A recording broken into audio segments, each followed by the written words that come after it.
നമസ്കാരം. ഹിന്ദു പുരാണ പ്രകാരം കാശിക്കുള്ള പ്രാധാന്യവും പുണ്യവും നിർവചിക്കാനാവാത്തത്ര വലുതാണ്.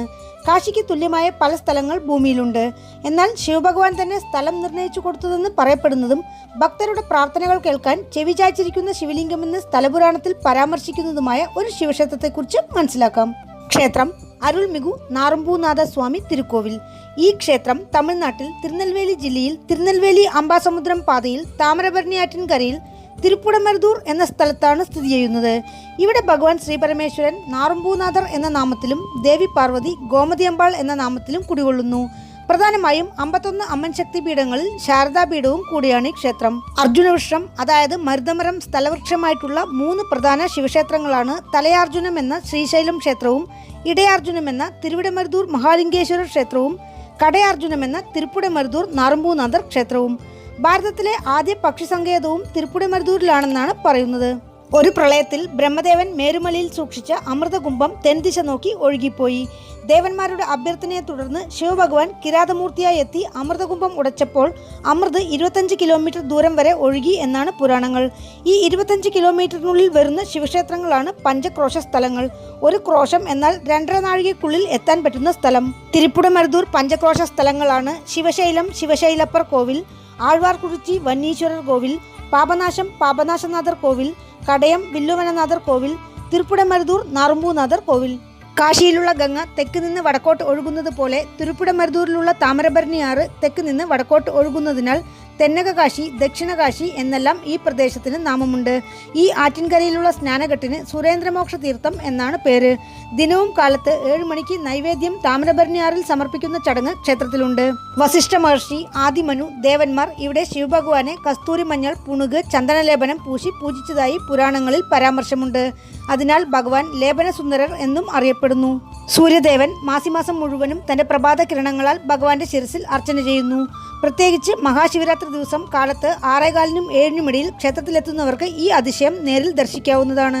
സാങ്കേതിക വിദ്യകൾ ഒരുപാട് വികസിച്ച ഈ കാലത്ത് പുതിയതായി നിർമ്മിക്കുന്ന ക്ഷേത്രങ്ങളിൽ ഇങ്ങനെയൊരു വിസ്മയം സൃഷ്ടിക്കാൻ ക്ഷേത്ര അധികാരികൾ ഒരുപാട് പാടുപെടുന്നു. എന്നാൽ മുൻകാലത്ത് ജ്യോതിഷശാസ്ത്രത്തിന്റെ കണക്കുകൂട്ടലിലൂടെ ശില്പികൾ ഇത് അനായാസം സാധിച്ചിരിക്കുന്നത് തമിഴ്നാട്ടിലെ പല ക്ഷേത്രങ്ങളിലും കാണാവുന്നതാണ്. ഈ ക്ഷേത്രത്തെക്കുറിച്ചുള്ള ഐതിഹ്യങ്ങൾ ഇങ്ങനെയാണ്. യുഗങ്ങൾക്ക് മുമ്പ് ബ്രഹ്മവിഷ്ണു ദേവന്മാരടങ്ങിയ ദേവലോകവാസികൾ കൈലാസത്തിലെത്തി കാശിക്ക് തുല്യമായ സ്ഥലം ഭൂമിയിൽ കാണിച്ചു തരാൻ ശിവഭഗവാനോട് അഭ്യർത്ഥിച്ചു. ശിവഭഗവാൻ അവരോട് ബ്രഹ്മദേവന്റെ കയ്യിലെ ദണ്ഡ് താഴെ കാശിയിലൊഴുകുന്ന ഗംഗാനദിയിൽ ഇടുവാൻ നിർദ്ദേശിച്ചു. അപ്രകാരം ബ്രഹ്മദേവൻ ചെയ്തതും ബ്രഹ്മദണ്ഡ് ഗംഗയിലൂടെ താമരഭരണിയാറ്റിൻകരയിലെത്തി നിന്നു. തിരുപ്പുടമരുതൂരിൽ ബ്രഹ്മദണ്ഡ് നിന്ന സ്ഥലം കാശിക്ക് തുല്യം എന്ന് അശരീരി കേട്ടപ്പോൾ ദേവന്മാരെല്ലാം അവിടെ എത്തി ഒരു ശിവലിംഗം പ്രതിഷ്ഠിച്ചു. ബ്രഹ്മദണ്ഡിനെയും ശിവലിംഗത്തെയും പൂജിച്ച് ഭഗവാന്റെ അനുഗ്രഹം ലഭിച്ച് ദേവലോകത്തേക്ക് തിരിച്ചുപോയി. കാലത്തിന്റെ കുത്തൊഴുക്കിൽ ശിവലിംഗവും ബ്രഹ്മദണ്ഡും മണ്ണിനടിയിലായി. യുഗങ്ങൾക്ക് ശേഷം ഈ പ്രദേശം ഭരിച്ചിരുന്ന വീരമാർത്താണ്ഡ മന്നൻ പടയാളികളോടൊപ്പം മരുതമരങ്ങൾ നിറഞ്ഞ ഈ പ്രദേശത്ത് വേട്ടയ്ക്ക് വന്നു. ആ സമയത്ത് അഴകുള്ളൊരു പുള്ളിമാൻ അവർക്ക് മുന്നിലൂടെ തുള്ളിക്കുതിച്ച് പാഞ്ഞു. രാജാവ് മാനിനെ അമ്പെയ്തതും മാൻ അടുത്തുണ്ടായിരുന്ന മരുതമരത്തിന്റെ പൊത്തിൽ മറഞ്ഞു. ഇത് കണ്ട് ആശ്ചര്യപ്പെട്ട രാജാവ് ആ മരം വെട്ടാൻ പടയാളികളോട് നിർദ്ദേശിച്ചു. സേവകന്മാർ കോടാലിയെടുത്ത് മരം വെട്ടവേ രക്തം ധാരധാരയായി ഒഴുകുകയും മരത്തിൽ ഒരു ശിവലിംഗം ഉദ്ഭവിക്കുകയും ചെയ്തു. ശിരസിൽ കോടാലി തട്ടിയ മുറിവും മാറിൽ അമ്പ് തറച്ച അടയാളത്തോടെയുമുള്ള ശിവലിംഗം കണ്ട രാജാവ് പുള്ളിമാനിന്റെ രൂപത്തിൽ വന്നത് ശിവഭഗവാനാണെന്ന് മനസ്സിലാക്കി ആനന്ദക്കണ്ണീരോടെ ചെയ്ത തെറ്റിന് മാപ്പ് പറഞ്ഞുകൊണ്ട് ഈ സ്ഥലത്ത് ആലയം നിർമ്മിച്ചു എന്നാണ് ഐതിഹ്യം. ക്ഷേത്രത്തിൽ ഭഗവാന്റെ സന്നിധിക്ക് മുൻവശത്ത് വലതുഭാഗത്ത് ബ്രഹ്മദണ്ഡ് തനിയെ പ്രതിഷ്ഠിച്ചിട്ടുണ്ട്.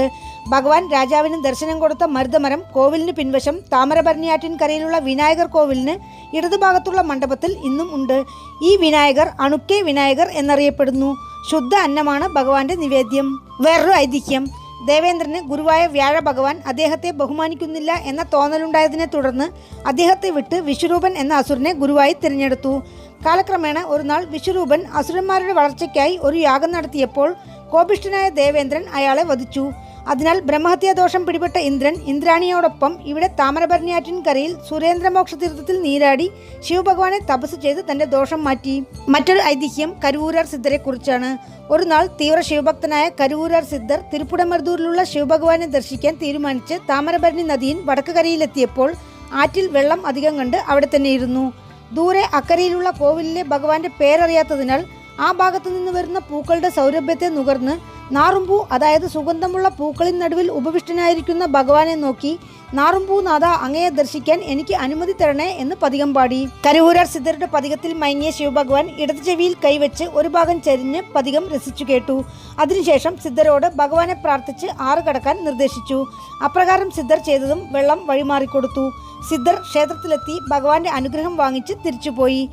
എക്കാലത്തും ഇവിടെ വരുന്ന ഭക്തരുടെ പ്രാർത്ഥന ഭഗവാൻ ചെവിചായ്ച്ച് കേട്ട് നിവൃത്തി അരുളണമെന്ന സിദ്ധരുടെ അഭ്യർത്ഥന ഭഗവാൻ കൈക്കൊണ്ടു. ഇപ്രകാരം സിദ്ധരുടെ കീർത്തനത്തെ ചെവിചായ്ച്ചു കേട്ട ശിവലിംഗം ഇടതുഭാഗം ചരിഞ്ഞ നിലയിലാണ് ഇന്നും കാണപ്പെടുന്നത്. ഭഗവാന് നാറുമ്പൂനാഥർ എന്ന നാമം നൽകിയതും കരുവൂരാർ സിദ്ധരാണ്. ക്ഷേത്രത്തിൽ 63 നായന്മാരുടെ കൂട്ടത്തിൽ കരുവൂരാർ സിദ്ധർക്കും പ്രതിഷ്ഠയുണ്ട്. കരുവൂരാർ സിദ്ധർ ഒരു നാൾ തിരുനെൽവേലി നെല്ലയപ്പർ ക്ഷേത്രത്തിലെത്തിയപ്പോൾ നൈവേദ്യ സമയമായതിനാൽ ഭഗവാന്റെ ദർശനം കിട്ടാത്തതിനാൽ നെല്ലയപ്പ നീ ഇല്ലയപ്പ എന്ന് കോപിച്ചുകൊണ്ട് ശിവഭഗവാനില്ലാത്ത ഇവിടെ പുല്ലും പുതറും നിറയട്ടെ എന്ന് ശപിച്ചുകൊണ്ട് തിരിച്ചുപോയി. ഉടനെ ക്ഷേത്രം കാണാത്ത വിധം പുല്ലുകൾ വളർന്നു നിന്നു. ശിവഭഗവാനും ദേവിയും ഒടുവിൽ കരുവൂരാർ സിദ്ധരെ സമാധാനിപ്പിച്ച് തിരിച്ചു വിളിച്ച് സിദ്ധർ എടുത്തുവെച്ച ഓരോ കാലടിക്കും ഓരോ പൊൻപണം നൽകിയാണ് ക്ഷേത്രത്തിലേക്ക് ആനയിച്ചത് എന്ന് തിരുനെൽവേലി ക്ഷേത്ര ഐതിഹ്യത്തിൽ പരാമർശമുണ്ട്. കരുവൂരാർ സിദ്ധരാണ് തഞ്ചെ ബൃഹദീശ്വരർ കോവിലിലെ ആടിക്കൊണ്ടിരുന്ന മൂലവർ ശിവലിംഗം അഷ്ടബന്ധന മരുന്നുകളാൽ ഉറപ്പിച്ചത് എന്ന് തഞ്ചെ പെരിയ കോവിൽ ഐതിഹ്യത്തിലുണ്ട്. ഏകദേശം 6 ഏക്കർ വിസ്തൃതിയുള്ളതും 1200 വർഷത്തോളം പഴക്കം തോന്നിക്കുന്നതും 11 കലശങ്ങളോടെയുള്ള 5 നില രാജഗോപുരത്തോടും 5 പ്രകാരങ്ങളോടും കൂടി കാണപ്പെടുന്ന തിരുപ്പുടമരുതൂർ നാറുമ്പൂനാഥർ സ്വാമി തിരുക്കോവിൽ ചോഴർ, വിജയനഗര സാമ്രാജ്യ അധിപതികൾ, നായ്ക്കർ, രാജാക്കന്മാരെല്ലാം തന്നെ തിരുപ്പണികൾ ചെയ്തിട്ടുണ്ട്. 10-ാം നൂറ്റാണ്ട് മുതൽ 19-ാം നൂറ്റാണ്ട് വരെയുള്ള ശിലാഫലകങ്ങൾ ക്ഷേത്രത്തിലുണ്ട്. ക്ഷേത്രത്തിന്റെ രാജഗോപുരം കടന്ന് അകത്ത് പ്രവേശിച്ചാൽ ആദ്യ പ്രകാരത്തിലാണ് മൂലവർ സന്നിധി. മുഖമണ്ഡപം, മഹാമണ്ഡപം, അർദ്ധമണ്ഡപം കടന്നാൽ കരുവറ. സന്നിധി വാതിൽക്കൽ ബലിപീഠം, നന്ദി ഭഗവാൻ. കരുവറയ്ക്കുള്ളിൽ ശ്രീപരമേശ്വരൻ നാറുമ്പൂനാഥർ എന്ന നാമത്തിൽ ഇടതുവശത്തേക്ക് സ്വൽപ്പം ചരിഞ്ഞ് സ്വയംഭൂ ശിവലിംഗമായി അനുഗ്രഹം ചൊരിയുന്നു. ഐതിഹ്യപ്രകാരം ശിരസിൽ കോടാലിയുടെ പാടും മാറിൽ അമ്പ് തറച്ച പാടും ഭഗവാന്റെ തിരുമേനിയിൽ ഭക്തർക്ക് ദർശിക്കാം. ഈ സന്നിധിയിൽ പിടിപ്പായസം നിവേദിച്ചു പ്രാർത്ഥിച്ചാൽ വ്യാധികൾ മാറും, ദാരിദ്ര്യം നീങ്ങും, വിദ്യാഭ്യാസ ഉന്നതി ഉണ്ടാവും എന്നാണ് വിശ്വാസം. ദേവി സന്നിധിയുടെ മുൻവശത്തും മുഖമണ്ഡപം, അർദ്ധമണ്ഡപം, മഹാമണ്ഡപം എന്നിവയുണ്ട്. ഇവിടെ ദേവിയും സ്വയംഭൂ ശിലയാണ്. ദേവി ഗോമതിയമ്പാൾ എന്ന നാമത്തോടെ 4 കരങ്ങളോടെ വലതു കരത്തിൽ മലരും ഇടതുകരം ലോലഹസ്തമായും സ്വൽപ്പം ചരിഞ്ഞു നിൽക്കുന്ന പ്രതിഷ്ഠയാണ്. ഗോമതി നദിയിൽ നിന്നും കണ്ടെടുത്ത നീലക്കല്ലിലുള്ള പ്രതിഷ്ഠയാണ് അമ്പാളുടേത്. ഈ പ്രതിഷ്ഠ രുദ്രാക്ഷ തിരുമേനി എന്നറിയപ്പെടുന്നു. വിവാഹ തടസ്സം നീങ്ങാൻ ദേവിക്ക് ചുവപ്പ് പട്ടുവസ്ത്രം ചാർത്തി ചുവന്ന താമരമാല അണിയിച്ച് ശർക്കര പൊങ്കൽ നിവേദിച്ച് 11 നെയ്ദീപം തെളിയിച്ച് പ്രാർത്ഥിച്ചാൽ വരൻ വീട് തേടി വരും എന്നാണ് പറയുന്നത്. ആഗ്രഹങ്ങൾ സാധിച്ച ഭക്തർ ദേവിക്ക് കുപ്പിവളകൾ ചാർത്തി വഴിപാട് നിറവേറ്റുന്നു. ക്ഷേത്രത്തിൽ ഭക്തർക്ക് ആവശ്യങ്ങൾ എഴുതി സമർപ്പിക്കാൻ പ്രാർത്ഥനാ പെട്ടി വെച്ചിട്ടുണ്ട്. ഈ ക്ഷേത്രത്തിൽ പ്രധാന ദേവതകളെ കൂടാതെ ദക്ഷിണാമൂർത്തി, കബർദീശ്വരർ, മഹാവിഷ്ണു, മഹാലക്ഷ്മി, ബ്രഹ്മാവ്, ദുർഗ, ചണ്ഡികേശ്വരർ, സപ്തകന്യകകൾ, കാശി രാമേശ്വര ലിംഗങ്ങൾ, ചതുരലിംഗം, ഗണപതി, സുബ്രഹ്മണ്യൻ, ശ്രീകൃഷ്ണൻ, ജ്വരഹരേശ്വരർ, കന്നിമൂല ഗണപതി, വള്ളിദേവേനി സമേത സുബ്രഹ്മണ്യർ, സഹസ്രലിംഗം, സരസ്വതി, ശനീശ്വരർ, നടരാജർ, ഭൈരവർ, ചന്ദ്രൻ, സൂര്യൻ, ഈ ക്ഷേത്രത്തിന്റെ ഉത്ഭവത്തിന് കാരണമായ ബ്രഹ്മദണ്ഡ്, 63 നായന്മാർ, കരുവൂരാർ സിദ്ധർ എന്നിങ്ങനെ ധാരാളം ഉപപ്രതിഷ്ഠകളുമുണ്ട്. ക്ഷേത്രവൃക്ഷം മരുതമരം. ക്ഷേത്രതീർത്ഥം താമരഭരണിയാറ്. ആഗമവിധി പ്രകാരമുള്ള 4 കാല പൂജകളാണ് ക്ഷേത്രത്തിൽ അനുഷ്ഠിക്കുന്നത്. തൈപ്പൂയം 10 നാൾ ഉത്സവം, ആണി ഉത്രം, ആടിപ്പൂരം, പ്രദോഷം, വിനായക ചതുർത്ഥി, നവരാത്രി, തൃക്കാർത്തിക, മഹാശിവരാത്രി, കന്ദഷഷ്ടി, പങ്കുനി ഉത്രം എന്നിവയാണ് ക്ഷേത്രത്തിലെ പ്രധാന ഉത്സവങ്ങൾ. പൂജാ സമയം രാവിലെ 6 മണി മുതൽ 10:30 മണി വരെ, വൈകുന്നേരം 5 മണി മുതൽ 7:30 മണി വരെ. ക്ഷേത്രത്തിലേക്ക് എത്തുവാൻ തിരുനെൽവേലിയിൽ നിന്നും 38 കിലോമീറ്റർ, അംബാസമുദ്രത്തിൽ നിന്നും 12 കിലോമീറ്റർ, വീരവനല്ലൂരിൽ നിന്നും 8 കിലോമീറ്റർ. അടുത്തുള്ള റെയിൽവേ സ്റ്റേഷൻ വീരവനല്ലൂർ, കാരക്കുറിച്ചി, അംബാസമുദ്രം. വീണ്ടും അടുത്ത വീഡിയോയിൽ കാണാം. നന്ദി.